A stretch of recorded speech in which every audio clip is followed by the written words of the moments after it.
ñun wasin si kaw seet ngay jëndee ak 2 milliards mais la gis ko sama xel ñu toroxal ko ñàngala mi teral ma si yàq ñàngala mi vraiment tokka dàq sàcc gàtt si say nof si gëndel bu réew bu rëb soo doy di yomb président milliards yi bëri nga teg président ak mu nekk gestion gën gi la président sam koroma su fay la kenn wóolu ko troisième mandat lay laaj te yuul sa boor na wala nag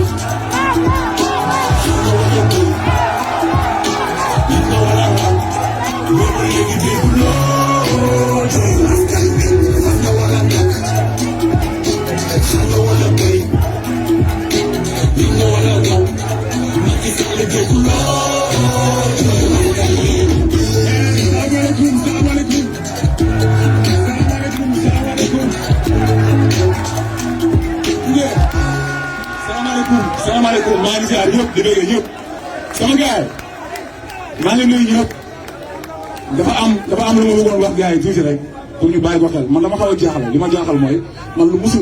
musul am rek laay gis ndax ñun 2011 2012 fii lañ nekkoon fii à place de l'Obélisque man musuma gis ñu jàpp ñoom Cheikh Sidy ak Mané ñu ngi fii ci ginnaaw ay manifestants lañ woon def nañ presque 4 ans si kaso bi te dañuy manifester fii ñu ne Macky Sall ñoo àndoon man xam nga lu ma jaaxal ay lu musul am rek laay gis depuis ma gisee président Sonko ba dégg lu musul am rek c'est que musul am ma gis ay rapport yu mel ni ay nit dox taxaw di ànd ak parti politique boo xam ne opposant musul am ay rapport yu mel ni Karim Xrum Xax di ànd ak benn homme politique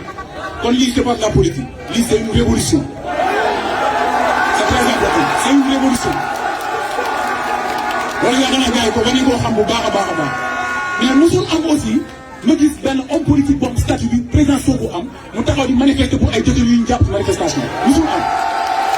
et pourtant mu seen jàpp ay manifestants pourtant teg nañ ci kaso bi ay 4 ans ok kon message boobu lan lay joxe c'est-à-dire c'est très clair gis nga nit ki li nga moom da ngay dem nga jëli ko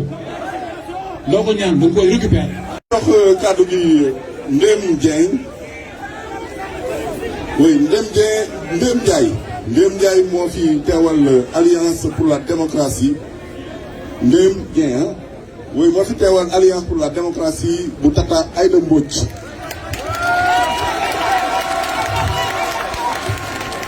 salaamaaleykum mbokki Sénégal salaamaaleykum mbokki Dakar maa ngi wax au nom de la présidente docteur Aïssatou Mbodj présidente de l'Alliance nationale pour la démocratie ànd saxal liggéey ginnaaw bi ma nuyoo ñëpp ñu fi teew di leen sant di leen gërëm di leen xamal ne soyez fiers de vous. Vous êtes une jeunesse déterminée, une jeunesse engagée, une jeunesse qui fait la fierté de toute l'Afrique, une jeunesse qui fait la fierté de toute la jeunesse mondiale, révolutionnaire et patriotique. Et nous avons appris à l'université Cheikh Anta Diop de Dakar qu'à toute loi injuste, nul n'est tenu de respecter. La loi, elle est faite par les hommes et pour les hommes. Si cette loi n'est plus injuste, nul n'est tenu de respecter. Et dans l'épopée Mandela, Soundiata Keïta disait, vous qui souffrez aujourd'hui, ne vous désespérez pas. Votre malheur d'aujourd'hui sera votre bonheur de demain. Et demain c'est pas 2024. Demain c'est le 23 janvier 2022. Mobilisez-vous. Soyez engagés.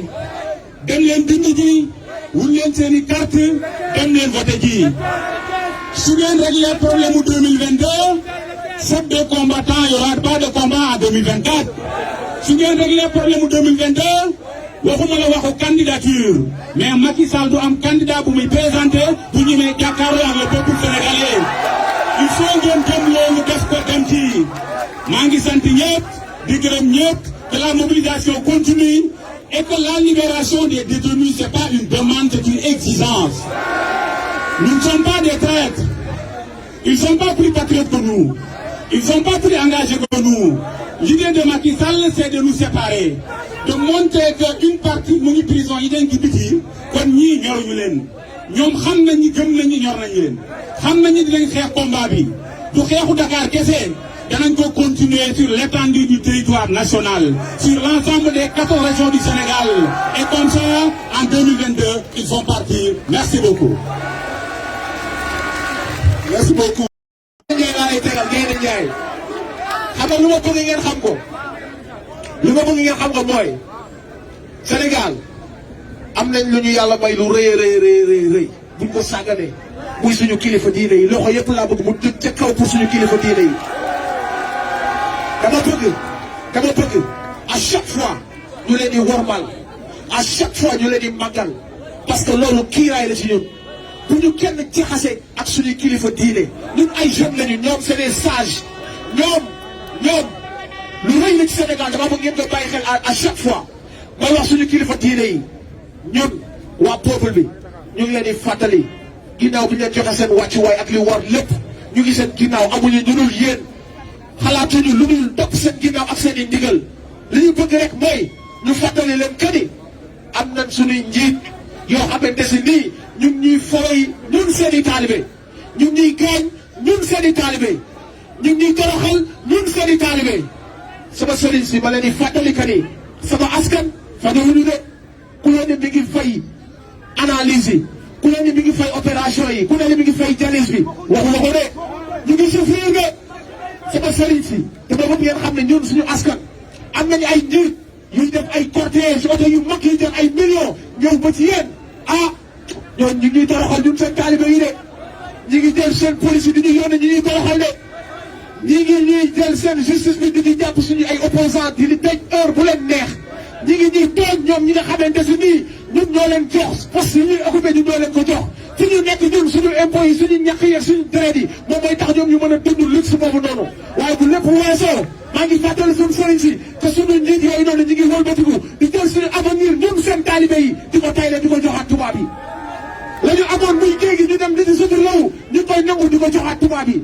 la ñu amoon ci suñu àll bi mu war a nekk lu ñu waroon a moom di ko tay ñu ngi koy exploité jël terre yi di ko joxaat tubaab yi lépp loo xamante si ni suñu économie la boo xam ne ni ñun ñoo ko waroon a ŋànk jëlaat nañ lépp joxaat ko tubaab yi képp koo xam ne jóg nga di wax waxu suñu ay monnaie bopp suñu souveraineté ñu takkal la koor yi ne la ab jaamu nga te pourtant kooku li muy wax mooy ñu moom suñu bopp di jàng suñuy lekk di jàng suñu doole mag ñi parce que suñu mag ñi amul lu ñu bind waruñu leen jéggaani dem ba wuti feneen xam-xam te xam-xam bi mi ngi fii suñu ginnaaw suñu sëriñ si lañ bëggoon a fàttali loolu noonu ginnaaw bi ñu leen joxee seen wàccuwaay képp koo xamante si nii journaliste nga maa ngi lay jox sa wàccuwaay rôle bi ngeen am dafa essentiel ci réew mi da ngeen lay jàng ba am poste yu leen jox kenn saraxu leen yéen suñu journaliste yi donc léeg-léeg dina ci am ay président corrompu yoo xam si nañ leen dem ba jaxase leen yéen journaliste yi ak peuple bi te pourtant si ñun ngeen di ñibbisi te ñun ngeen bokk ñun ngeen seen i cousin ñun ngeen seen i frère ñun ngeen seen i papa ñun ngeen seen i tante kon bu leen nangu kenn mu jaxase leen askan bi yàlla moo leen may xam-xam boobu kenn saraxu leen képp koo xam ne da leen wax bu ngeen bindul nangam ma dàq leen nee leen ko dàq ma desee yàlla parce que lépp loo leen bind xam leen que ni mën naa tabax réew mi dem si kaw mais mën naa mabal réew mi mu doon guerre kon responsabilité la boo xam ne di ngeen ko layoo ëllëg seen bàmmeel yéen suñu journalistes yi amuñu ku dul yéen parce que bu ngeen fi nekku woon réew mi di dox place bu essentiel ngeen am si réew mi kon na ngeen xamaat seen bopp xam seen gëdd xam ni vous êtes des patriotes kenn ëppale wu leen si réew mi bu leen nangoo nekk des mercenaires de personne parce que parmi vous malgré qu'il y a des gens honnêtes il y a des journalistes dignes mais parmi vous il y a des corrompus yoo xam ne ñu ngi yàq seen der ñu ngi yàq seen réputation à part yooyu journalistes corrompus loxo yi nag bu tuul am na benn message bu daw loxo yi na jógaat encore une fois Moussa Gueye ci ñi jàppoon Diourbel Moussa Gueye bàyyi nañ ko bravo merci beaucoup pour la mobilisation Moussa Gueye bàyyi nañ ko des na yeneen 2 personnes des na ñoom ndongo ñu dafa te xoolal suñu bàyyiwul rek dinañ am lu ñu bëgg ci jàmm ak salaam merci beaucoup. amul secret raag rek dans la libération de tous les détenus raag rek Demba Tamboura sa permis de conduire ak sa carte d'identité mi ngi fii Demba Tamboura waaw ñu jox parole bi Tata Yacine Fall bu def li la war ñu ci profité bu leen xamal ne président Bougane Gueye Dany mi ngi ci tribune bi.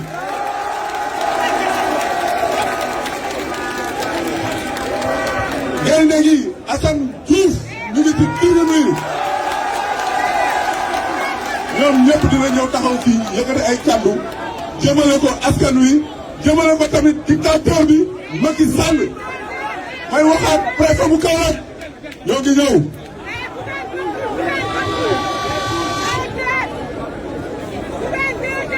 maa ngi leen di nuyu yéen ñëpp ci seen tur ak seen sant di leen ziar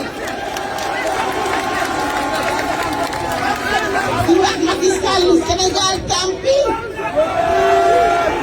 Sénégal tampi dañu ne ko wax lu xamal la waaye loolu mooy dëgg Sénégal tampi Sénégal tampi Sénégal tampi Sénégal tampi du Fuuta Tampi rek du Fuuta Tampi rek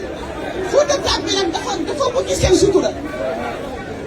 moo tax nag ñu ni ku ko laal mbaa nga jël ko naan na koy moom kan di ko diggaale ak Sénégalais loolu lay tàmbalee di wax nag nii xeex rek mooy dëgg xeex rek mooy dëgg liberté démocratie kenn du ko nangu ci lu set déedéet te Macky Sall dafa xamul loolu nag xamul lu set confrontation résistance taxaw ba xale yëpp génn sans condition ñu génn ñoom ñëpp mais nag dafa am yeneen ay payalaaw M2D dafa tegaloon fukki toñ ñu woon xalifa général des mourides suñu diine bi suñu sëriñ ñu koy ñaanal ñu ko ñun lii la ñu bëgg Macky Sall wax ci dara lu jël di xëbale mais dama ni li fi waxaat naa fi waxaat organiser inscrire te taxaw résister loolu mooy dëgg loolu mooy li ñu war a def loolu mooy yoon wi kon nag du ma leen jox benn leçon de morale mais ku ci nekk na nga ne dinaa inscrire sama ñetti xale sama ñetti rak ñu dem inscrire leen ba bés ba jotee du ñu daaje du ñu tëddalaw du ñu yéex te ku ñu inscrire te joxuñu la sa carte ñu ma defoon ñu dañ ma jox sama carte dama leen jéemaane ñu indi ko yóbbu ko fi mu war a nekk kon nag li ma leen di wax rek mooy dañuy réciter xale yi génn mais xeex bi tey lay tàmbali nekk ci continuer dafay continuer jusqu'aux élections locales dañu war a gën a organiser dañu war a gën a taxaw dañu war a gën a jàppante dégg nga te dañu war a gën a yaatal suñu géew yaatal géew bi nag mooy organisation mooy lan inscription mooy lan xam sa programme bi ngay yóbbu ku leen kenn ñëw ku leen naan dama leen di jox xaalis ngeen di voté Sénégalais yi laa koy waxal nag lu ëpp tuuru ndaxte gis nañu déjà xaalis bu bare bi ñuy génne ci commune yi fekk yoon yi booba ba léegi ñu ngi jooy naan dëkk bi dafa am ndóol gis nañu président de la république yàq jëmum nekk jëmale ko ci famille ak jëmale ci ay xaritam kon nag bu ñu fi ñoo jox sa xaalis xamal ne xaalis bu ñu sàcc la waaye nga jox la xaalis nga voté kooku ku la ko wax sax daf lay rek daf la yàq nit ku am dignité wax loolu ñoom suñu naan la kaa ma jox la xaalis nga voté kon nag xaalis bi ñuy yàq bi jur yàq ak moom dañ leen war a dénoncer te loolu ci organisation bi la bokk maa ngi leen di gërëm di leen sant ñu continué def li la war def li la war ñu jox kàddu gi gaynde gi ñu jox kàddu gi gaynde gi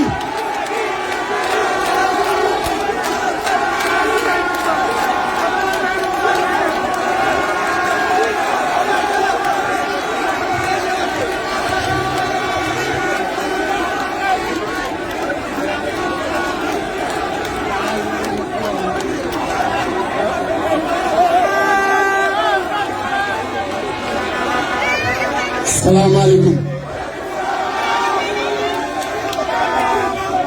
jaay na ngeen ma xorom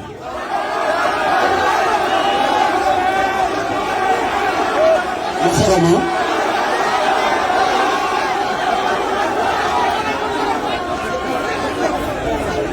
asalaamaaleykum Serigne Mountakha Mbacké. asalaamaaleykum kilifa diine yi nekk Sénégal yëpp. suñu teewaay bii li ko indi mooy ñàkke teggin yi ñu leen di ñàkke teggin. dañoo dem seeti Serigne Mountakha Mbacké mu am lu bari lu mu téye ndax bu ko téyewul woon tey jii am na ñoo xamante ni doom la ñuy doon garantie parce que Sénégal 17 millions ba 18 millions doomu aadama ñoo fi yeewoo kon 1% war a ñëw sonal la message bi nag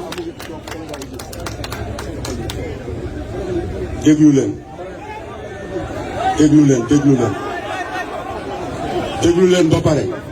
dinaa leen xoromal ba ngeen doyal mais da ngeen di déglu xam nga lu tax ma leen ñu déglu parce que ñun Sénégal dégloonte rek moo ñu tëb te bu ñu dégloonte rek am ndam parce que ba may commencé di xorom kenn bëgg la gis Assane Diouf mais nit ñi dégluwuñu woon moo tax li taxoon may xorom te tey nit ñi ñoo ma naan xoromal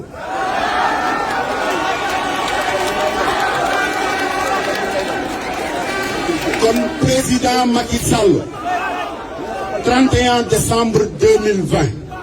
yow yaa toog ci palais présidentiel ne yow doo ragal xoolal miir bi gëstu leen gis ngeen miir bi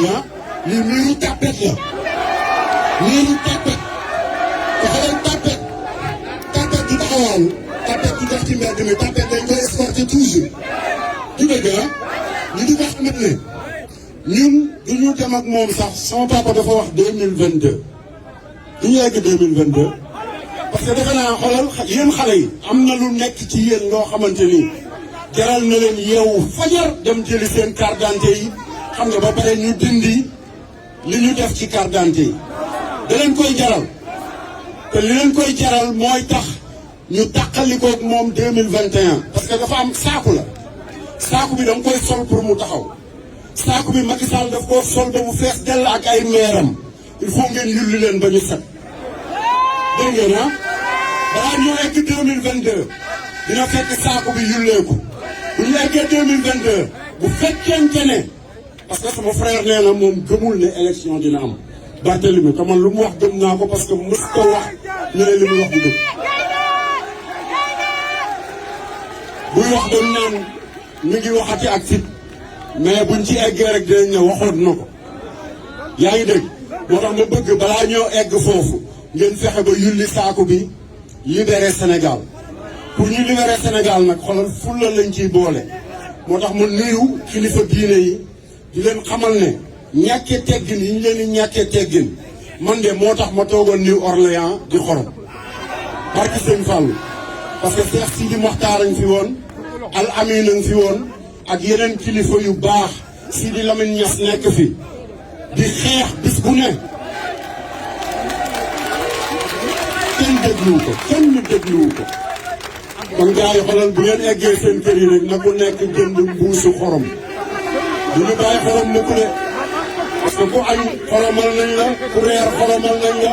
te kii fi nekk moom xoolal xam ngeen li ñu war a xorom deneen ko xorom bis bu ne duñ ci egg nag deneen ko xorom bis bu ne dégg ngeen kon Sénégal ca kanam ba pare xoolal kan moo toog nii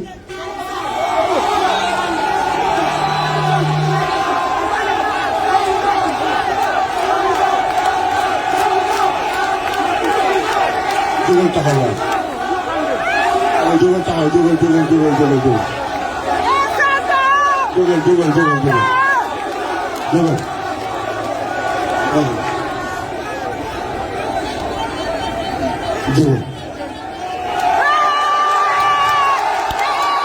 ñoo ndax si taxawoo dama ko xool wala dama koy suugal Sénégal man buur si may sama maam xelal ñun lem lañu yor lem boo duggee marché ci leen boo demee séeréer yi lay jaay lem man Diouf laa sant xamal bari ko lem laa ba seeti parce que Sénégal ànd ak moom man ko ànd ak Sénégal ànd na ak yow Sénégal moo ànd ak Barthélémy Diaz Sénégal moo ànd ak MDD Sénégal moo ànd ak Bougane Gueye Dany kon ñu fi toog nii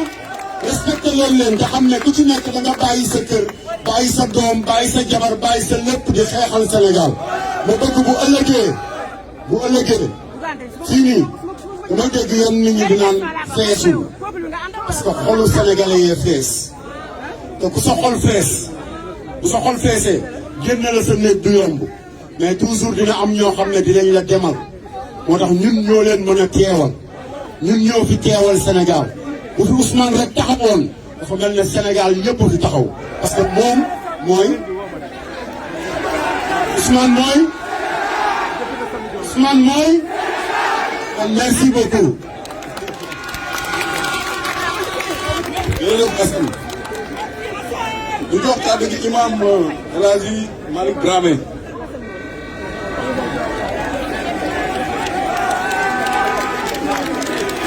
imam révolutionnaire. Sonko kenn du ko laal. Sonko kenn du ko laal. Macky dee na suul nañ ko. Macky dee na suul nañ ko. Macky dee na suul nañ ko. Macky dee na suul nañ ko. asalaamaaleykum wa rahmatullah. maa ngi nuyu Sénégalais yi fu ñu mën a nekk. di jiital ci nuyoo bi xalifa généraux yi. di nuyu suñu kilifa Serigne Mountakha Mbacké. di nuyu suñu kilifa Serigne Babacar Sy Mansour ak mbooleem xalifa généraux yi nekk ci réew mi di nuyu abbé yi ak église bi ñëpp rek di wax ni réew mi dafa am fu mu jaar ba agsi ci loxo Macky Sall ku ragal na nga daw ku ñu ne na nga taxaw réew mi kenn du ko jaay réew mi Cheikh Ahmad Bamba Khadimu Rasoul dafa xeex ba libéré réew mi réew mi dafa am naam muy wax Cheikh Omar Foutiyou il a disparu mystérieusement dans les falaises de Bandiagara réew mi dafa am naam muy wax Cheikh Seydi Hadji Malick dafa xeex ak tubaab bi ba dàq ko génne réew mi te du ñu nangu réew mi ku ko jaay Macky Sall ñaari at moo ko fi dese Macky Sall ñaari at moo ko fi dese réew mi d'accord ci troisième mandat kilifa diine yi d'accord ci troisième mandat église bi d'accord ci troisième mandat kon kenn ku nekk ñaar ci réew mi d'accord ci troisième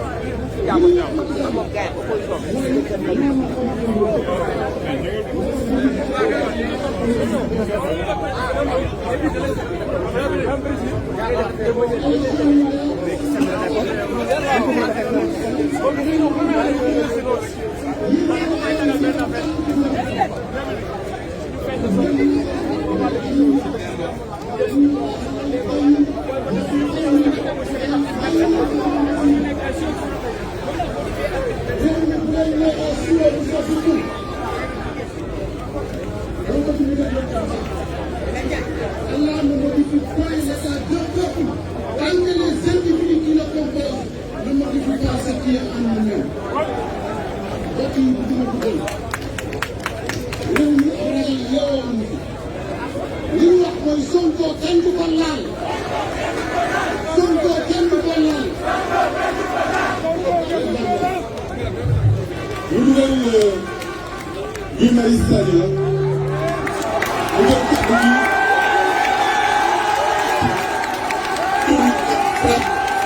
dégage.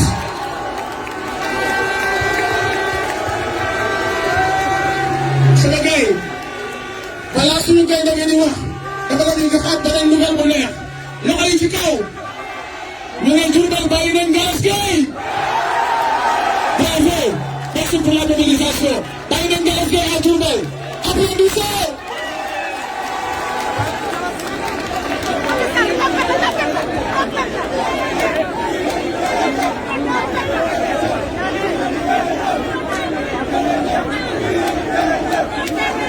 mbokk yi nuyu naa leen mbokk yi nuyu naa leen mbokk yi nuyu naa leen mbokk yi nuyu naa leen nuyu naa leen tàccu leen seen bopp lan ngeen wax c'est la lutte c'est la lutte c'est la lutte da ngeen ñëw taxaw fii pour la juróom-ñetti nit yoo xam ne ñeen si dañ leen tëj Ziguinchor ñeen si ñu tëj leen Diourbel ñu ñëw fii daje fi 3 heures balaay timis ñu libéré ñett ci Diourbel mu des juróom gars yi tàccu leen seen bopp mbokk yi yéenay suñu leader yéenay suñu héros yéen askan wi yéenay suñu leader yéenay suñu héros tàccuwaat leen seen bopp wane ngeen tey ne du ngeen mobilisation Ndiaga Ndiaye du ngeen mobilisation import export du ngeen mobilisation bu ñu luwe vous êtes une mobilisation digne vous êtes des Sénégalais dignes kenn du leen jënd njëgu ginaar mbokk yi ñi nga xam ne ñoo nekk ci kaso yi Ndeye Fatou Diop wax na ko sànq dañoo am ay tur tey ñooñu ñoo tax ñu ñëw fii dafa am solo nag ñu fàttaliku seen tur juróom-ñett ñoo nekkoon ci kaso génnee nañ ñett yi ci Diourbel ba mu des Ndongo Diop libéré libéré libéré libéré dama bëgg ñu taxaw tuuti ci kaawu Ndongo Diop ndaxte Ndongo Diop ñu ngi koy torturer biir kaso Ndongo Diop ñu ngi ko doon torturer jamono garde à vue président Macky Sall dañ koy wax ne lii dal Abdou Faye jamono jële passé ci commissariat central duñu nangu mu dal Ndongo Diop ci kaso bu Diourbel ñoom libéré Ndongo Diop ci nu mu gën a gaawee Ziguinchor am na yeneen ñeent yu fa nekk mooy Demba Diédhiou Abdourahmane Diallo Mouhamed Mané Babacar Diagne Demba Diédhiou Abdourahmane Diallo Mouhamed Mané Babacar Diagne Ndongo Diop jërë ngeen jëf mbokk yi ku jàpp juróomi doomu sénégalais nga tëj leen kaso di nga dégg kaj-kaj boo sàccee askan wi di nga dégg kaj-kaj boo kàccee askan wi di nga dégg kaj-kaj boo ne yàcc di nga dégg kaj-kaj mbokk yi fii li ñu fi dajale mooy mbiru liberté mbiru droit de l'homme ci liberté am na liberté politique ñoom Ndongo Diop ak ñeent ñiy jàpp ci Ziguinchor ci cadre liberté politique la nañ leen libéré ci lu mu gën a gaawee waaye foog ñu yokk ci leneen dama ne Sénégal ay liberté provisoire yoo xam ne day durer 2 ans 3 ans 4 ans 5 ans 10 ans dafa war a dakk Fatima Mbengue bi fi nekk mu ngi nekk ci contrôle judiciaire boobu foog ñu wax ñu kañ lay jeex Ousmane Sonko mu ngi nekk ci contrôle judiciaire foog ñu wax ñu contrôle judiciaire boobu kañ lay jeex Abbas Fall mu ngi nekk ci liberté provisoire foog ñu wax ñu liberté provisoire boobu kañ lay jeex Birame Souleye Diop mu ngi nekk ci liberté provisoire foog ñu wax ñu liberté provisoire boobu kañ lay jeex Kilifeu mu ngi nekk ci liberté provisoire foog ñu wax ñu kañ lay jeex Assane Diouf mu ngi nekk ci liberté provisoire foog ñu wax ñu kañ lay jeex Clédor Sène mu ngi nekk ci liberté provisoire foog ñu wax ñu kañ lay jeex Pape Malick Seck mu ngi ci liberté provisoire foog ñu wax ñu kañ lay jeex ak ñeneen ñi nga xam ne maa ngi leen di baalu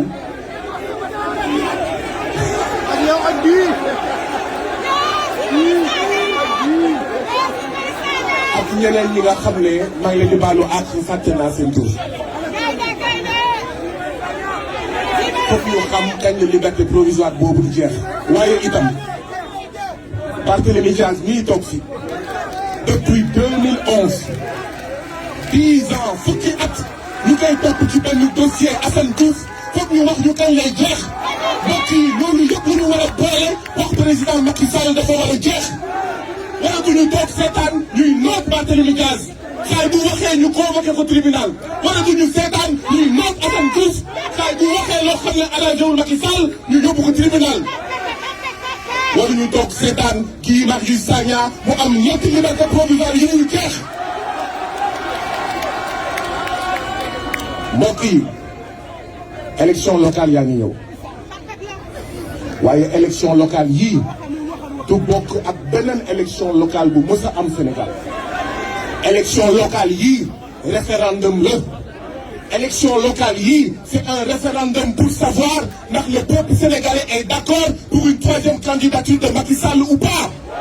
et donc dañoo war a mobiliser wu pour élection locale yii ndaxte élection locale yii Macky Sall dafa bëgg a am ay résultats yoo xam ne ci la nar a sukkandiku pour wax ne voilà le peuple sénégalais wax na ko ne mën na nekk candidat une troisième fois te loolu waruñu ko nangu tey waruñu ko nangu ëllëg. élection locale yii dañoo war a xam ne naam am na enjeu local waaye weesu na enjeu local enjeu national la enjeu stratégique la élection locale yii ci la ñuy suul définitivement président Macky Sall ou pas. Macky dee na suul leen ko Macky dee na suul leen ko su may daanele mooy dañuy wax droit de l'homme saay bu ñu waxee droit de l'homme li ñuy fàttaliku mooy les droits politiques droit de manifester droit de voter ak ñoom seen mooy li ñu indi fii ñu libéré suñu juróom ñu libéré Assane Diouf ñu libéré Ousmane Sonko ñu libéré Barthélémy Diaz ñu libéré Abbas Fall ak ñoom seen waaye tamit am na yeneen droit de l'homme les droits de l'homme économiques et sociaux jamono jii ñu toll sénégalais yi lu ñuy sàcc seen suuf foog ñu libéré seen suuf jamono jii ñu toll liggéeykat yi sonn nañu ñu ngi leen amal payoor di leen di dàq mel ni xaj foog ñu libéré leen donc bu ñuy wax libéré dañuy libéré naam suñu otage yi dañuy libéré naan ñi nga xam ne d'accord dañu ne da ngeen di am contrôle judiciaire da ngeen di am itam lu ñuy woowee liberté provisoire waaye dañoo war a libérer également askan bi nga xam ne ceeb bi yokk na mu ngi sonn diw bi yokk na mu ngi sonn suukar bi yokk na mu ngi sonn luwaas bi cher na mu ngi sonn ñu ngi sàcc suufam mu ngi sonn ñu ngi ko amee payoor mu ngi sonn ñu ngi nangu forage am mu ngi sonn ñu ngi koy licencier arbitrairement mu ngi sonn loolu mooy les droits de l'homme économiques et sociaux te dafa war a am place bu mat sëkk ci suñu xeex ndaxte c'est le quotidien des citoyens sénégalais c'est le quotidien des citoyens sénégalais mbokk yi kon la lutte continue benn baat la résistance c'est pour jërë ngeen jëf. jërëjëf camarade Marius ñu jël kàddu gi jox ko le patriote intégral Barthélémy Dias.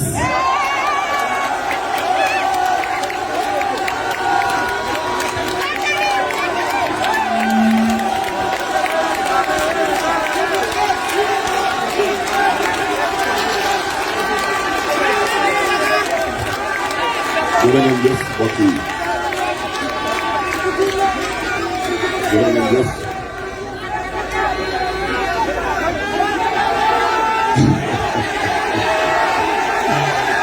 asalaamaaleykum mbokk yi asalaamaaleykum le mouvement M2D li ma waxoon dina naan moom laay diralaat fii bokkuma naam ci M2D wante ku wootee défense de la démocratie ma ñëw taxaw sa wet parce que Sénégal tey dañu bëgg a faagaagal démocratie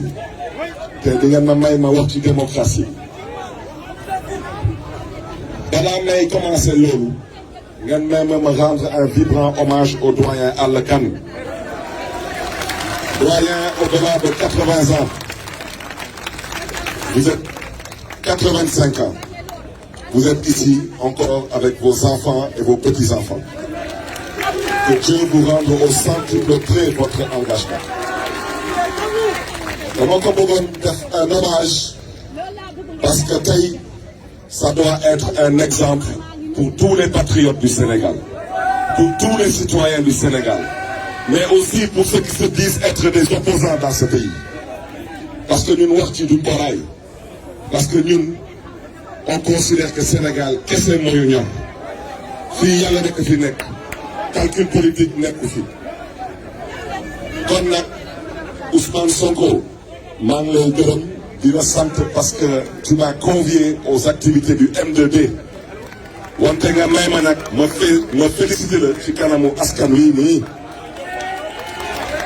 Ousmane dina ma jéggal ci kàddu yi parce que kooku suma yoon newu ci wante suma yoon mi ngi ci dama ne yéen Macky Sall la may déglu tu mu may seetaan te du ma waxante si vous ne vous mobilisez pas Ousmane Sonko bi septembre du ñu génn septembre te gars yi waa ji du ko jàpp dama ne man du ma waxantu Ousmane Sonko bi nit daf wax na leen am na jabar am na doom am na ay mbokk wante au-delà de Ousmane Sonko c'est la démocratie sénégalaise qu'on veut agresser te duñ ko nangu dama ne mbokk yi waxu démocratie lay wax place bi yàgg naa fi taxaw te yàgg nañ fi xeex te chaque fois yàlla daf na ci surtout dañu am ci ndam mobilisation résistance loolu mooy démocratie loolu mooy patriotisme. Je m'adresse aux étudiants de Cheikh Anta Diop. Mobilisez-vous pour le 23 juin. Répondez à l'appel du M2D. Je m'adresse aux ambulants. Je m'adresse aux mécaniciens. Je m'adresse aux chômeurs. Je m'adresse à ce vaillant peuple. Levez-vous et mobilisez-vous. Il s'agit de votre avenir. Vous leen may Ousmane Sonko mu leen di gën a gore. Parce que jàng na macha allah su ko neexoon tey dem wuti liggéey bitim réew wala dem def leneen. jàng na génn école dem wuti liggéey dugg administration di liggéeyam réew ba ñu dàq ko ci ndax lan ndax askanam jot leen te ngeen taxaw bëgguñu xam ku ànd ak kan suñu yoon newu ci ñun Sénégal moo ñu ñor suñu eggee nag ci élection ku mu neex nga sànni sa xob ci ku la neex wante Sénégal bii à partir d'aujourd'hui il n'y aura qu'un seul otage dans ce pays ce sera Macky Sall à partir de maintenant ce sera le seul otage dans ce pays parce que Macky Sall a décidé de prendre en otage la démocratie sénégalaise. La démocratie sénégalaise n'a pas de couleur, elle n'a pas d'ethnie, elle n'a pas de confrérie, elle n'a pas de religion et elle ne t'appartient pas à Macky Sall. wax ci nag lu tax ma leen di ko wax parce que ci démocratie ci ne lépp a xaj y compris changement nag dañ koy jaarale ci élection parce que loolu mooy démocratie te Macky Sall nee na moom fas yéene wul organiser élection Sénégal tey nag dinañ xam ne est-ce que Macky Sall dina organiser élection wala du organiser élection te waxtu bi nag dama ne mbokk yi lu may wax dafa am solo Macky Sall nee na leen da ngeen di dem élection le 23 janvier 2022 lépp ay kàcc la ana ñu amul carte électeur fi yëkkati leen seen loxo yi waaw yéen nag ngeen ñëw taxaw fii ñu leen ngeen ay doomu Sénégal ngeen wante yéen du ngeen bokk fan la ko teg yéen loi bi moo ne Macky Sall lañ may dégg la loi électorale nee na at bu nekk mu am élection ak ñàkk am élection at bu nekk 1er février ba 31 juillet képp kuy doomu Sénégal nga bëgg a bindu commission mairie bu nekk commune bu nekk day am commission ñaari at ngi nii Macky Sall lank bañ teg commission wante moom ci ñaari at yooyu moom dugal na ci fichier bi 400 000 ñëpp xamuñu sax est-ce que ay doomu Sénégal la mu ne ñoom dañuy voté wante yéen du ngeen voté kooku dinañ ko lijjanti à travers la mobilisation Macky Sall nee na du ngeen jot ci carte électeur yi parce que tant que amul commission foog ngeen dem ci commissariat de police te su ngeen fa demee dañu leen di jox ay carte d'identité bind ci liggéey yéen bokku leen ci fichier bi loolu tamit mobilisation bi dina tax mu dàkk bu ci des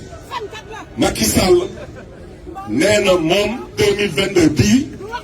fas yéenewul organiser élection locale mooy maire ak élection député mooy législative mobilisation bii dina ko lijjanti Macky Sall nee na moom lu mu ndam mooy jël législative te mu ngi may déglu ndax ko ba 2024 parce que gis ngeen dëkk bi gis ngeen lu fi xewoon ci mars dernier lu tax mu wax leen waxu élection locale somnifère la def leen ba gën nelawal ngeen tàpp seen xol yi ñu dem ba 2024 ngeen yaakaar am présidentielle mu joxaat leen beneen somnifère ne leen député la dama ne 2024 présidentielle tu pars pas de présidentielle tu pars d'accord ngeen moo d'accordu leen d'accord ngeen moo d'accordu leen 2024 présidentielle tu pars pas de présidentielle tu pars parce que démocratie bi bu sa moomeel démocratie moo tax nga falu nekk président du Sénégal démocratie mooy tax keneen di fi falu fii nekk fi président du Sénégal amul droit di ko xañ askanu Sénégal bugguma guddal wante dama ne suma baat ci kaw M2D ñu ngi leen di féliciter ñu ngi leen di encourager ñu ngi leen di ñaax ngeen gën a góorgóorlu ci taxawaay bi parce que dëkk bi une fois de plus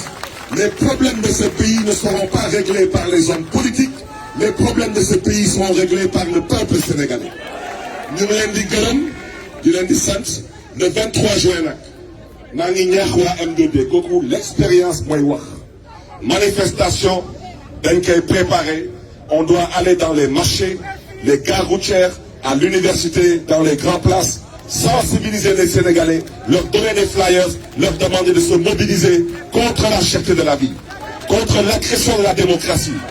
contre la liquidation des adversaires soi-disant politiques et surtout pour la libération de la démocratie sénégalaise. Elle doit respirer. Et je terminerai le mot d'ordre. Il n'y a qu'un seul otage au Sénégal pour 2024, c'est...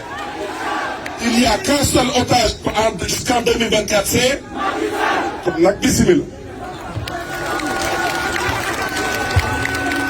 Jërëjëf. Benn otage moo fi am Macky Sall la tudd. Moom le peuple bi placé sous contrôle citoyen depuis le mois de mars contrôle citoyen boo xam ne amul at waaw ñu jox kàddu gi le président Bougane ndaxte xeex bi taxaw na ak gëm sa bopp.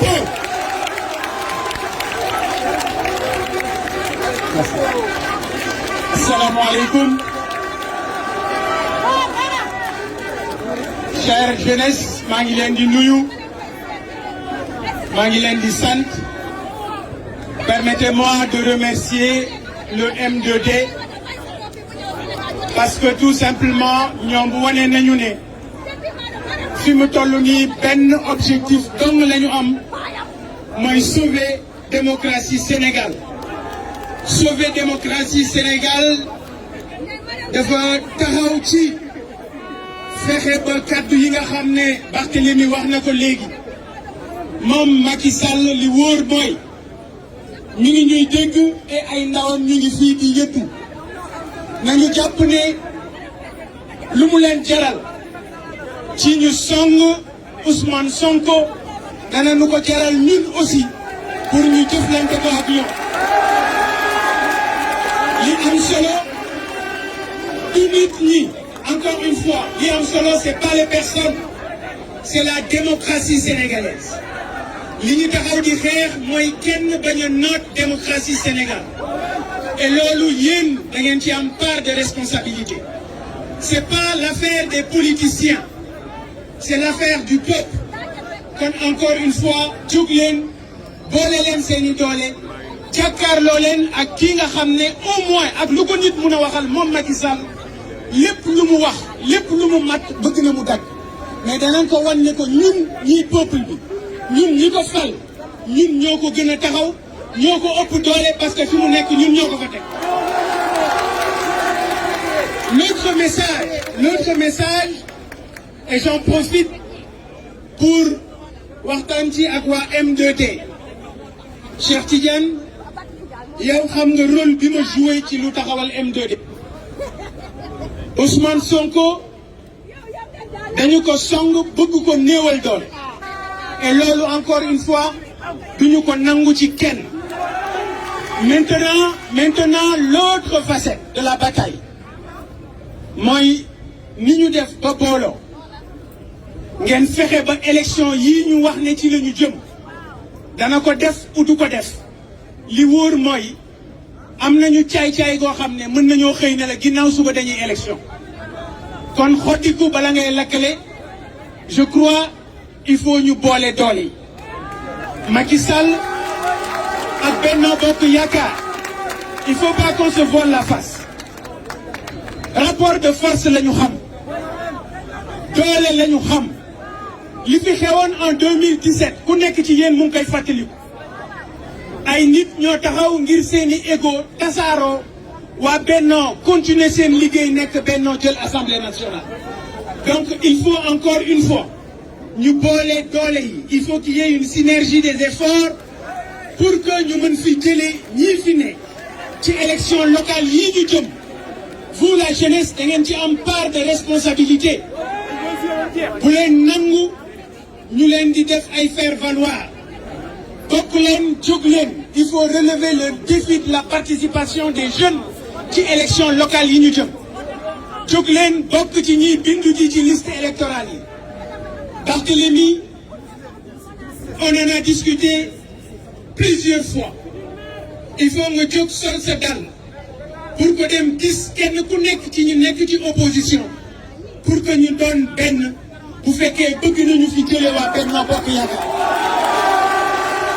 seen la dispersion des forces de l'opposition encore une fois moom mooy dooleel waa Benno Bokk Yaakaar kon il faut ñu nekk benn doon benn bu fekkee ne bëgg nañu fi jëlee ñii fi ne te ku ne xam nañu Sénégal sonn nañu am na suma benn yaay bu ko wax léegi c'est pas tout simplement Fouta Tampi mais c'est le Sénégal qui est Tampi je vous remercie. jërëjëf nit woo ki nga xam moom moo yor kàddu M2D muy docteur Cheikh Tidiane Dièye.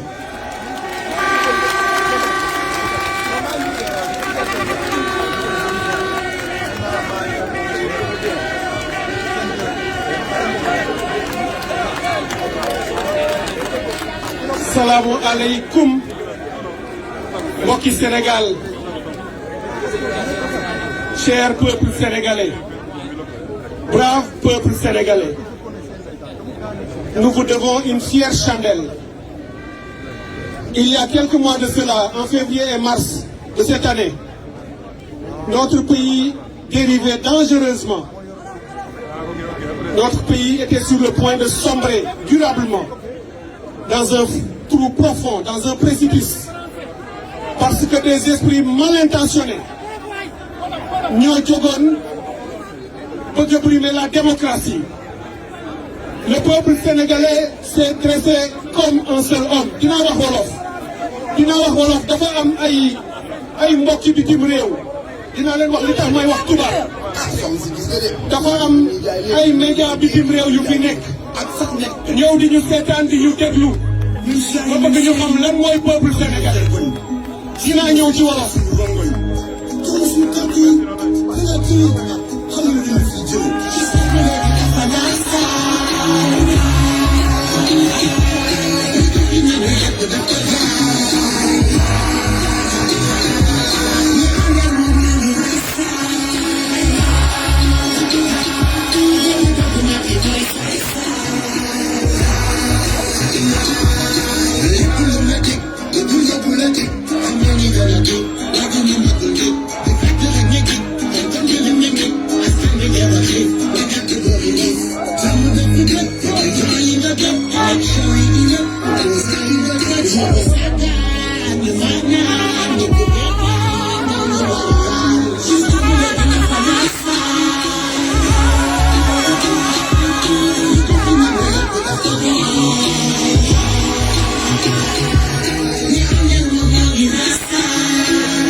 Machallah, bravo, bravo peuple sénégalais, bravo. Et ma profité ci rendre hommage à Kilifeu ndax son bi ñu def moom ak Thiat ak ñëpp ñu àndal ci groupe boobu ak bépp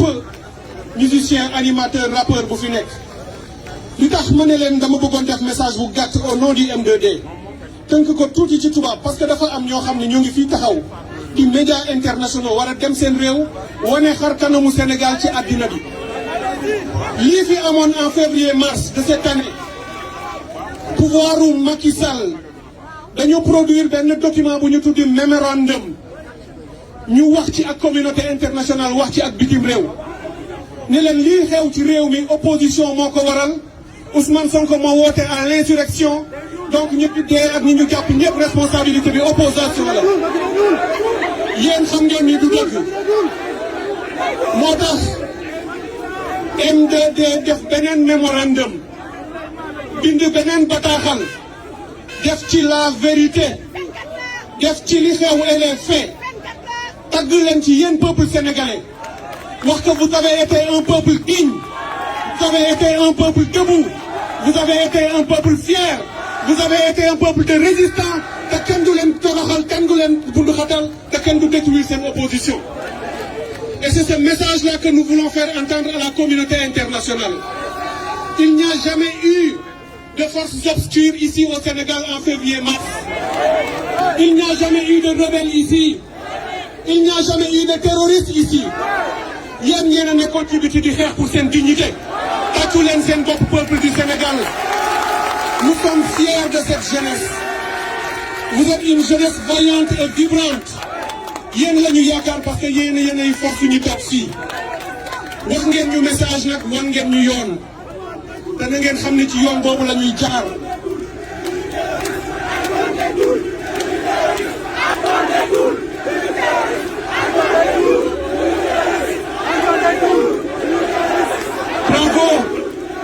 bravo yaakaar naa ni wan ngeen ko Antoine ni du ngeen terroriste. C'est parce que li mu gisoon ngeen def ko la mësul gis c'est parce que mësul gis détermination bu mel noonu mësul gis bravoure bu mel noonu ñu defee ne ñuy dugg ay sénégalais mais fii la ñu jóge ci quartier yi te li ñu leen di bëgg a wax mooy bu ñu defee la ñu defoon encore wala ñu def lu niroog li ñu defoon encore ngeen wan leen lu raw li ngeen leen wan moo tax ma bëgg a wax leader yi bu ñu waxati résistance dans ce pays nous ne sommes plus en résistance. Il y a un avant février-mars 2021 il y a un après février-mars 2021. À partir d'aujourd'hui yéen peuple sénégalais vous êtes à l'offensive nekkatu leen dans la résistance dootuñu nangu kuy manifeste ñu bëgg def manifestation ñu bañ ko dootuñu ko nangu dinañu déposer pour la forme parce que ay dañuy respecter yoon. waaye dootuñu nangoote ñu bañ a rak accordé ñu benn manifestation kooku c'est terminé c'était avant dootuñu nangooti Macky Sall jóg ciblé opposant bu ko neex ciblé militant de la société civile wala des mouvements citoyens topp la enquêté arrêté la tëj la ci kaso bi wala ñu jox la liberté provisoire ay 10 ans dootuñu ko nangu c'est terminé c'est terminé c'est terminé c'est terminé c'est terminé citoyen dootuñu nangu Macky Sall muy utiliser la justice sénégalaise di utiliser lu ko neex les moyens de l'État contre l'opposition sénégalaise contre les mouvements citoyens contre la société civile dootuñu na ko nangu c'est terminé jàppale ni à partir de maintenant nous sommes dans la République des citoyens yéen yéenay force yéen yéenay pouvoir yéen yéenay yor lépp gëm leen seen doole gëm leen seen force nañu xam ni vous êtes dans l'offensive. Je voudrais pour finir remercier tous les membres du M2D. Vous avez su entendre la voix du peuple. dañu naan vox populi vox dei li askan wax mooy li yàlla wax li yàlla bëgg suñu njiitu diine yi kilifa yi bi ñu jógee loolu la ñu dégg xam ni askan wi wax nañu ànd ak askan wi. M2D dafa dégg seen coow dafa dégg seen woote ngeen nañu ànd leen du rek affaire opposition. na ci mouvement citoyen bokk na ci société civile bokk na ci bépp sénégalais bu góor et bu jigéen fii ci biir réew mi ak bitim réew na ngeen ko boole ci xeex bi ñu tàllal loxo ñëpp loolu moo indi résultat bi ñu am tey ñu leen di ñaan ngeen continuer seen détermination na ngeen taxaw àddina xam ni le peuple sénégalais n'est pas n'importe quel peuple Macky Sall 2011 dañ doon ànd ak moom nekk fii te li fi nekkoon na ngi fi ba léegi li jiwu wa jeexul jógu fa il faut qu'il le comprenne. tey mu nga Fuuta di def ay tournée politique waaye xam naa ni def na break pour déglu ñu mu ngi seetaan lii na xam ni jeex na c'est terminé dañu bëgg nag ngeen jóg yéen ñëpp. Barthélemy wax na ko, Bougane wax na ko, Yacine wax na ko, leader yëpp wax nañ ko, Guy Marius wax na ko. suñu force mu ngi ci ñu dem bindu ji. ayons des cartes d'électeurs. C'est un droit constitutionnel pour ngeen am carte dem voter ji. ku ñu bind ci sa carte n'est pas sur les listes électorales warul voter. dellul léegi ci commission d'inscription yi ci mairie yi ñu changer la ko par force. bu amee ay sénégalais yu amul carte d'électeur parce que Macky dafa téye seen carte dinañu créer ay conditions ba duñu fi def tant que loolu réglé wuñu ko. parce que da ngeen am droit voter te dinañ ko imposer. sénégalais gëm leen seen bopp comme li Bougane wax. sénégalais gëm leen seen bopp. sénégalais na ngeen xam ni tey on est dans une situation boo xam ni ñun ñoo mën a changer te changement am na ba pare. nous avons déjà réussi. Ousmane Sonko woote na patriotisme. Sénégal bi ñu bëgg moom la ñuy wut. Guy Marius Sagna nee na ñu frappe suñu jeune frère nit dof le message qu'il a envoyé à Bignona dégg nañ ko. kon nag nañu def li ñu war comme bu Yacine Fall nañu jóg ñun ñëpp ñu ànd pour changer ce pays et le changement est déjà arrivé. nous avons déjà gagné am nañu victoire nañu ko consolider. ñu bëgg nag dès la semaine prochaine au plus tard tey xam ngeen ne suñu détermination bi moo génnee ñii ci kaso bi. résultat bi ngeen am tey taxaw fii jeexul ñu libéré ay nit. le 23 juin prochain danañu ñëwaat fii. le 23 juin dafa am lu muy signifier fii au Sénégal. dinañu wan Macky Sall ni le peuple du 23 juin est le peuple sénégalais. dinañu ko wan ni le peuple de la démocratie restera debout. dinañu ko wan ni dictature amu fi place. le Sénégal n'est pas une république bananière. Macky Sall dina jaar yoon wala ñu teg ko ci yoon ba 2024 ñu génnee ko on donne le pouvoir à des Sénégalais compétents, intègres et patriotiques ñu defar Sénégal. Je vous remercie mes chers compatriotes. Merci beaucoup. Restez mobilisés. M23 nit na leen gërëm na leen sant na leen merci. M2D laa bëggoon wax mais c'est pour vous dire que le 23 juin dina fi ñëwaat merci. jaajëf gars yi ma bëggoon ñu observer benn minute de prière pour sunu martyrs yi muy 14 yi nga xam ne dañoo daanu ci xeex bi ñu doon xeex ngir bañ jaay doole ak nooteel ak nasaxal démocratie ak ñi nga xamante ni ñëpp dañ daan daje fii di xeex ku mel ne Mamadou Diop ñoom ñëpp daanu au champ de bataille ma bëgg ñu def benn minute de prière ñaanal leen ko.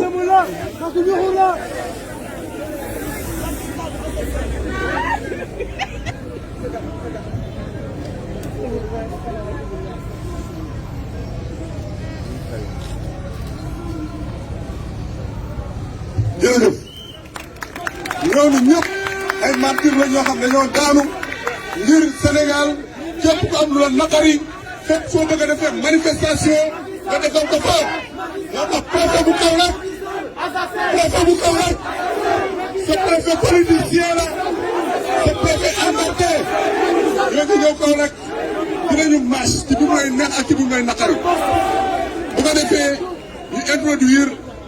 le président Ousmane Sonko.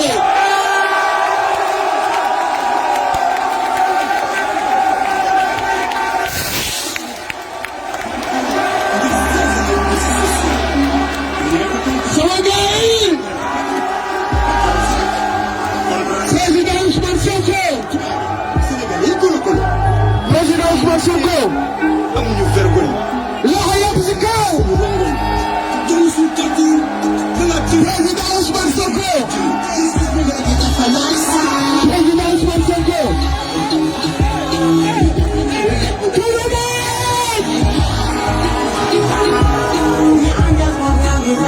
Sénégal. la jeunesse. les patriotes.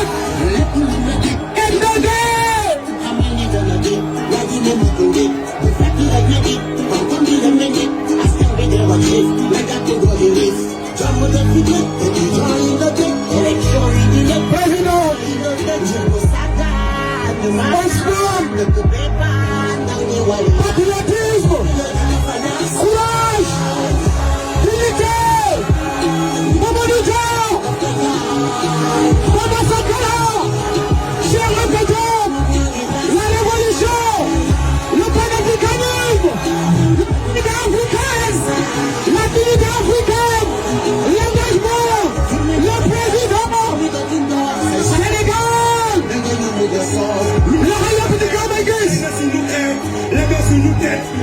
fii ay dette. Sénégal. Merci. Merci. Merci. Merci. Président Ousmane Sonko. Aduna ngi yëngu. Li yëngu lu nekk la ko yëngal moo ko ëpp doole. Président Ousmane Sonko. Jeunesse maa ngi yëngu. te lu yëngu lu nekk la ko yëngu ko ëpp doole. Jigéen maa ngi yëngatu. Immigré yaa ngi yëngatu. Diaspora baa ngi yëngatu. Footballeur yaa ngi yëngatu. Artiste yaa ngi yëngatu. Sëriñ saa ngi yëngatu. lu yëngu lu nekk la ko yëngal moo ko ëpp doole. Président Ousmane Sonko. plus ñu lay saaga. plus ñu lay gën a bëgg. plus ñu lay jéem a santeel. plus ngay gën a sàcc suñuy bët. plus ñu yónnee ay nit. pour suufal la. plus askan bi dina gën a yëkkati ngay fenn si kaw. lu yëngu lu nekk la ko yëngal moo ko ëpp doole. hasard amul. fii ñu fi nekk duñ ay bataille électorale. fii ñu fi nekk duñ ay goro yi ñuy jox ay 5000 ay noble ñoo fi nekk. leader yi nekk fii yëpp ay ponkal lañu. du ay caaxaan moo leen di yëkkati. donc lu yëngu lu nekk la ko yëngal moo ko ëpp doole. espoir dafa rëy. espoir kenn du ko tas suñu yaakaaru xare. musuñoo am loo xam ne ñoo ko tànnal suñu bopp. saytu ko xool ko posé ko xool ci biir ci biti ba tànn ko. dafa am loo xam si dañu koo gis mu doy ñu tànn ko xool ko saytu ko. indi nga la ñu doon xaar ci wàllu politicien bu noble bu digne koo xam ne dafa ñëw pour yee la jeunesse sénégalaise dafa ñëw pour yee la jeunesse africaine. du hasard loxo yëpp ci kaw pour le président le patriote le révolutionnaire le valable le propre le courageux président Ousmane.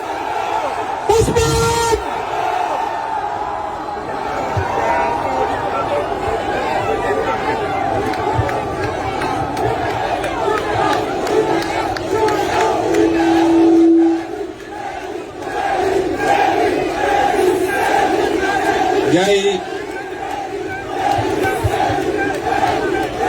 merci beaucoup gars yi ñu ngi leen di nuyu yéen ñëpp yéen ñi fi déplacé wu nekk ci naaj bi depuis bi ñu julee juma ba tey jii di leen masawu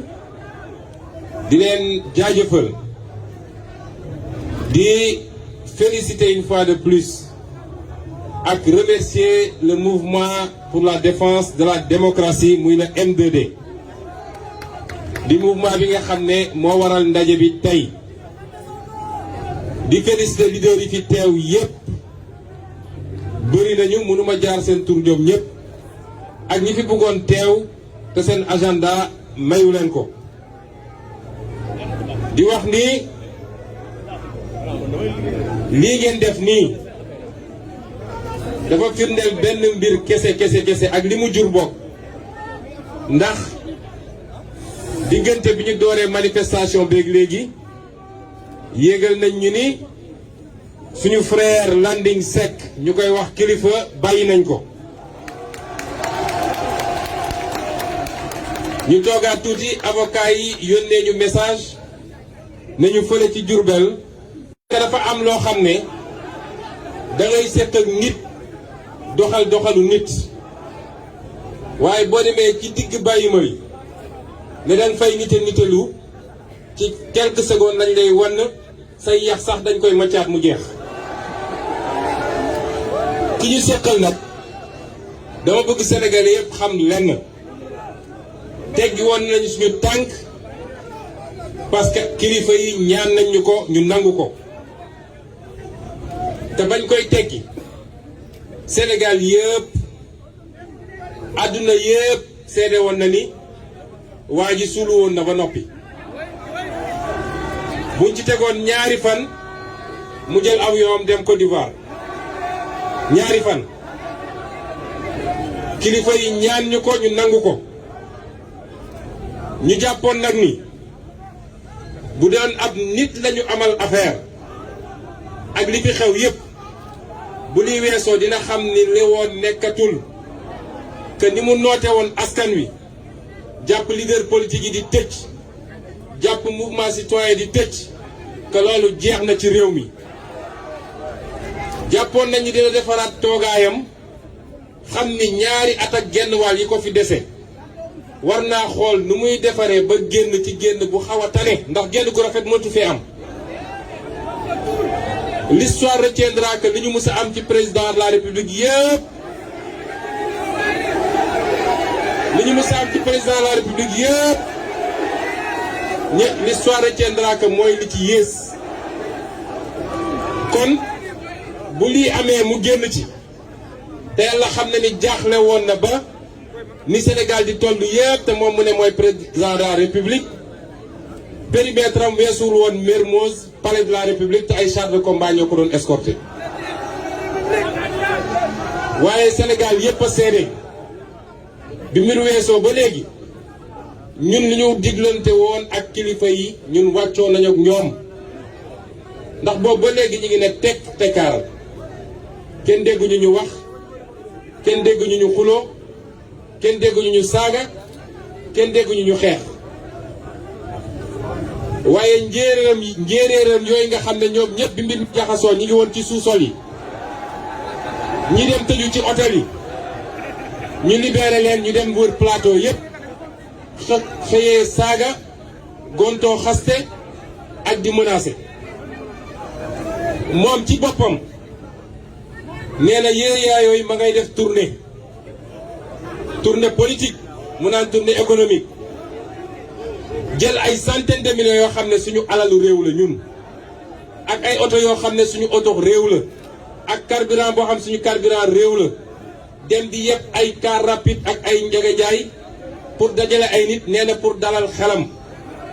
defe naa su dee dalal xel rek la bëgg am na ay bërëb yu tudd dalal xel diggante Thiès ak Fatick fa la war a dem tëddi ñu dalal xelam foofu pikiir ko tuuti anesthésier ko mu dalal xelam waaye nax sa bopp ci ay mobilisation yoo xam ne mobilisation pacotille la am na pancarte bu ma liir fii sànq waa ji na ko yëkkatiwaat lu mu ci bind am na bu ma liir fii sànq dafa ne ni importé ni loué mais toujours présent ou quelque chose comme ça fii importé wuñu fi kenn amul kenn koo xam ne da nga jaar cordon douanier ñi fi ñëw ñëpp ñoo ñëwal seen bopp te suñu teeloon préparé lii ndax yéen ñëpp gis ngeen ni démb la ñu doog a woote démb buñ ko teeloon préparé place bi fees na dell fi mu toll nii waaye gën naan suñ ko teeloon préparé dina dem ba BCEAO loolu nag avertissement la ni loué ni importé mais je suis là ku fi nekk rek lii moo la fi andi di nax sa bopp nag di nax sa bopp dem jël ay nit yoo xam ne fukk yoo ci jël juróom-ñett yi ànduñoo ak yow waaye comme dangaa ndóolal réew mi ba nit ñi sonn koo ñëw jox 2000 francs teg oto mu yéeg dem mu ne day dalal xelam waaye li gën a yéeme du lool de fu mu dem taxaw tëkku Sénégalais yi fu mu dem taxaw tëkku Sénégalais yi te bi mu jaaxle ba jaaxle moo woo kilifa diine ne leen wax leen wala làmbaay ñaaw nit dangay am jom nit dafay am jom ñàkk jom weesuwul bi ñu lay làmb yu métti yaa ngi tëju fi nga tëju fu ne nga woote fa wàllu bi ñu demee ba may la tuuti oxygène nga ñëw di tëkku nit ñi di leen menacer waaye ma dalal xelu Barthélémy Diaz li ma waxoon waxaat ko Macky Sall tuuti na torop ci teñu ñun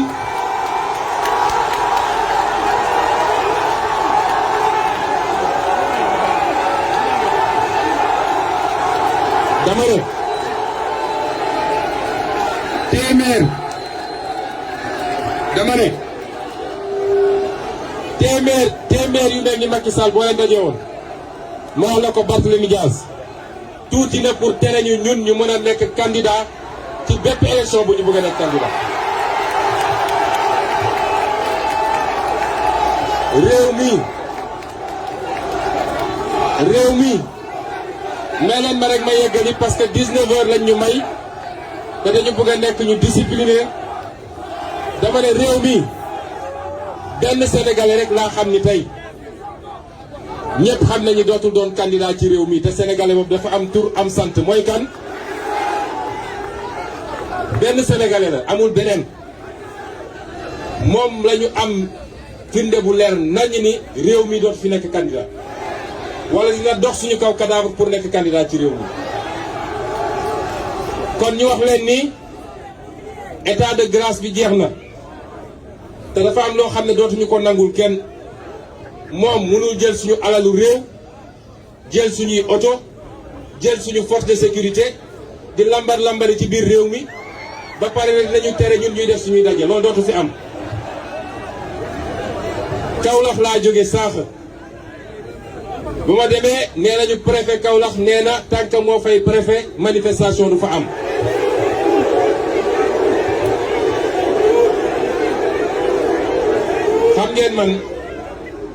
xam ngeen man je suis un produit de l'ENAM su ma déggee ku génnee ENAM di wax yi damay am gàcce parce que boo déggee ñuy ŋàññi administration rek boo déggee ñu naan un petit fonctionnaire de rien du tout rek genre yi moo tax. lan moo waral un préfet qui est là payé par le peuple recruté par le peuple naan li constitution bi may peuple bi moom préfet moo koy xañ peuple bi moo tax foofu Kaolack laa ko njëkk a dankaafu nee naa ko dinañ ñëw def un rassemblement national à Kaolack te bu soobee yàlla ki lu soriwul dara waaye waxoon naa ko lenn nee naa leen rassemblement boobu bu ngeen demee kilifa mandat de dépôt xam leen ni fii ak semaine prochaine dina am rassemblement foofu Kaolack ñu sant yàlla biñ ko wàccee biñ ko bàyyee noonee nag la ñuy exiger ñi nga xam ne ñoom la ñu téye tey ba tey te ma leen di lim ñi nga xam ne ñi nga Ziguinchor muy ki ñuy wax Demba Diédhiou di Abdourahmane Diallo di Mohamed Mané Babacar Diagne ak ñi des Diourbel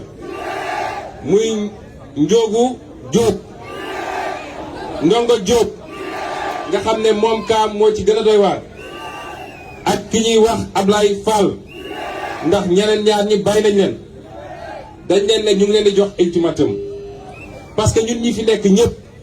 ak ñi jotul teew ak ñi génnoon di manifester yëpp dañu war a xam ni ñun ñëpp on est le même corps gis nga bu ngeen engagé wu ci benn direction général du bàyyi soldat soldat du bàyyi général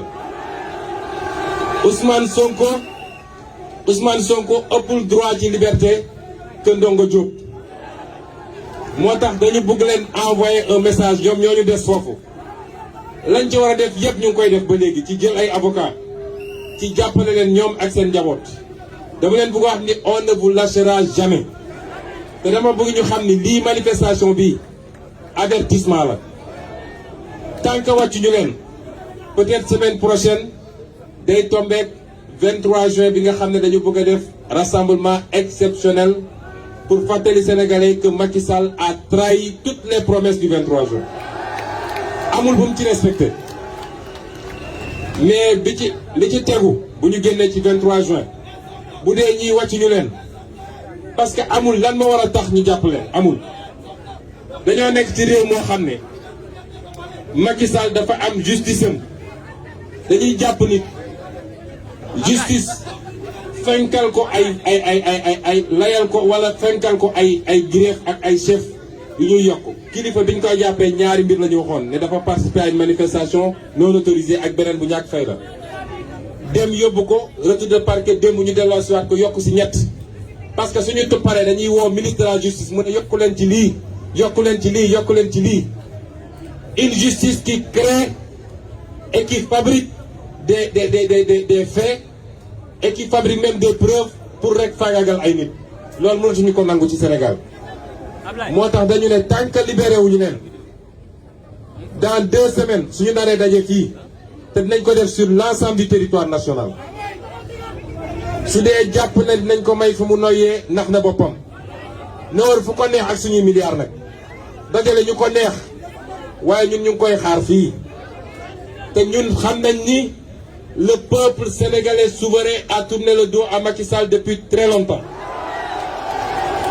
Le peuple sénégalais souverain à 80% et avec ñi fi nekk tey muy le regroupement des patriotes du Sénégal ak foo mënti bokk ci parti politique. ñuy wax nag ni au-delà de li ñu woote ci ñu libérer les otages politiques dañuy dëgmal lu am solo ay intervenants wax nañ ko fii kii ñu ko seetal yaakaarul lu dul ci wuruj ay élections te jàpp na ni élections locales yi mooy anticiper 2024 buñ ko seetaanee ba mu mbuxum élections yi le lendemain lay génn taxaw am sañ-sañ ne moom dina briguer beneen mandat en 2024. La jeunesse a les cartes en main na ñëpp dem inscrire ci carte ci liste électorale yi ñu ngi joxe ay date dama bëgg wax ni date yooyu mënul ne parce que balaa ñuy ubbi inscription bi il faut ñu pare dialogue politique bi valider les points de consensus convoquer l'Assemblée nationale en session en procédure d'urgence mu voter le nouveau code électoral ñu doog a mën a dem ci loolu te loolu mënul nekk fii ak mois d'août leer na ma ni ñoom ñooy def ay sondage pour xool nit ñi fan lañ ci toll waaye quartier par quartier laa bëgg quartier par quartier maison par maison sax laa koy commencer maison par maison quartier par quartier commune par commune ville par ville région par région yéen la jeunesse le fichier actuellement gën saa bëri defe naa eggul 7 millions les primo-inscrits de ce pays ñoom ñëpp suñu génnee voté wu massivement inscrire massivement ak ñi ñu bindoon ni ne peut pas voter ñu dem rectifier fichier bi dina dépasser 10 millions d'électeurs te ñiy bindu ñëpp nag à 90% ñu wàcc Macky Sall ak ñi mu àndal kooku mënatul gagner élection Sénégal du élection locale du législative du présidentielle Macky Sall est fini c'est une page tournée li ma waxoon rek dañuy masaxa rek gunge ko ba 2024 lan mooy doon nag diggante bi ma ngay dépendre ci moom ñun jàmm rek lañu woote nit ñi wax nañ ko fii te wane nañ ñu nitu jàmm lañu toog naa kilifa mu fàttali ma li nga xam ne ci diine wala ci diine islam bi ñu gën a xam ñun ñii ni du lu ñuy doo jóg dem attaquer waaye am nga sañ-sañu défendre ñun dañoo défendre ba léegi te li fi amoon ba tax ñu défendre bu amoon dinañ défendre nu ko raw téeméeri junni yoon kon moom mooy nekk nit ñi ànd ak moom nekk nit mu bëgg ñu woo ci leneen nag dinañu fekk ci loolu su yaakaaree nag day dalal xelam ci tournée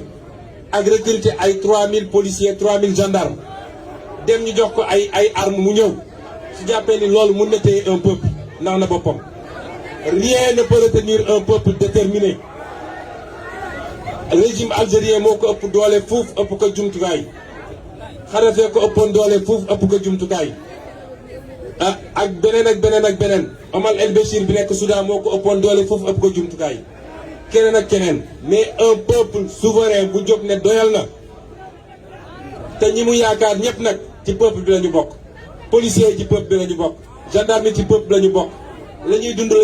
ñoom jafe-jafe yi ñuy dund la ñuy dund kon su dee loolu lay naxee boppam xam ne li jum na kon ñu leen di woowaat ay menaces am yëguñu ko ñun on n'a pas de leçon à recevoir d'eux nee na terrorisme waaye le seul terroriste mooy ci ak ku dem recruter ay nervi ñu dem di tirer ci ay xale bare ci 13 kooku mooy terroriste. nee na des gens qui sont soutenus par l'étranger ñëpp xam nañ ni le seul boo xam ne préfet étranger la nga xam ne lu am day daw dem jëli ndigal taal avion def ci suñu kérosène jël ndigal ñëw yéen xam ngeen mooy kan. léegi nag nee na respect des institutions waaye ñun fii la ñu newoon bi muy taxaw naan on va déloger Ablaye Wade ñun waxaguñu loolu kooku su ñëwee ne moom daf ñuy jox ay conseils est-ce que loolu yelloo na ci moom. léegi nag bi ko desee mooy nee na comme dafa jël xaalis wasaare ci lu bëri ci ay organes de presse heureusement qu'il y a encore des organes indépendants et dignes mu dem wasaare ko ne leen seen mission mooy saa yu ngeen xëyee wax leen lu bon ci Ousmane Sonko waaye plus ñuy wax plus Ousmane Sonko di am bay ci Sénégal.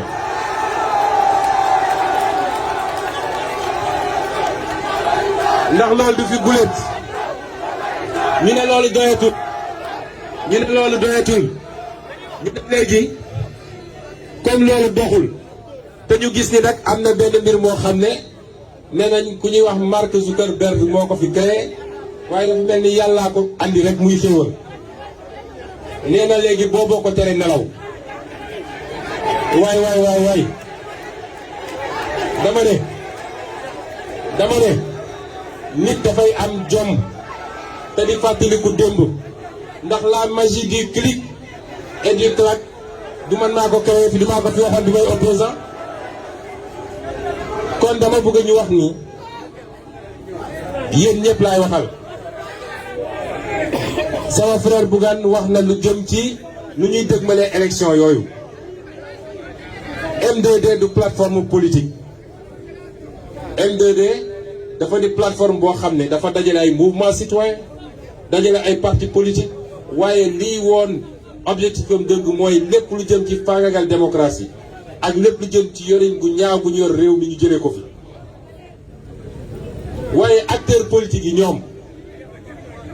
man am naa certitude ni ñi war a ànd dinañu ànd ci élection législative yi locales yi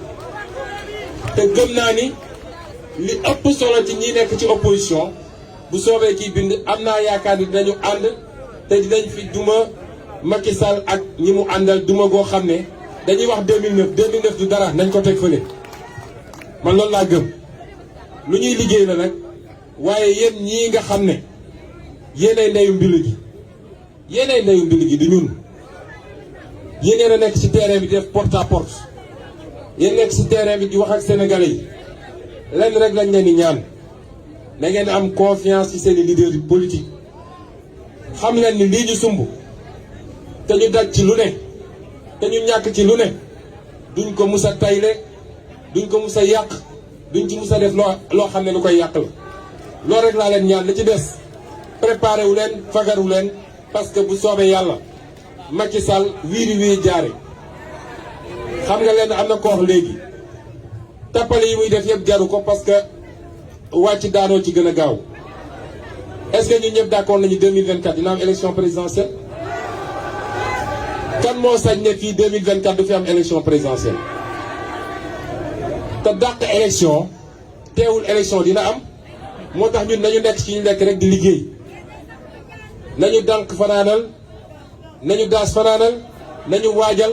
bu soobee yàlla élection dina am ci réew mi te 2022 bi élection mënul ñàkk man dama wax ko fii léegi je suis député à l'Assemblée nationale j'ai été élu au mois de juillet 2017 au mois de juillet 2022 ma delloo leen seen caabi oto delloo leen seen carte je ne serai plus député dans ce pays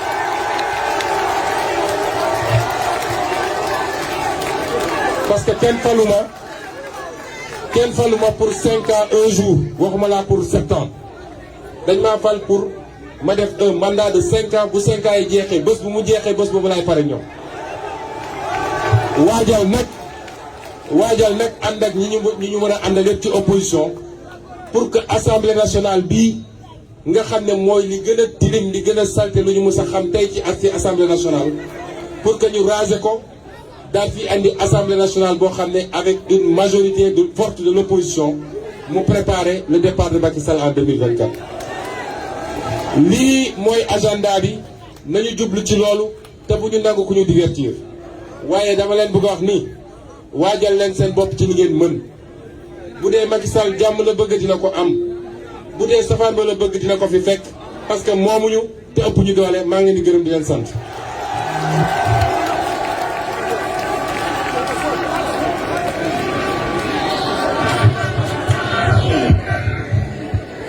Rassemblement demain.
sécurité moo fi toog.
Bismillahirrahmanirrahim. Wa sallallahu ala sayyidina. Bismillahirrahmanirrahim.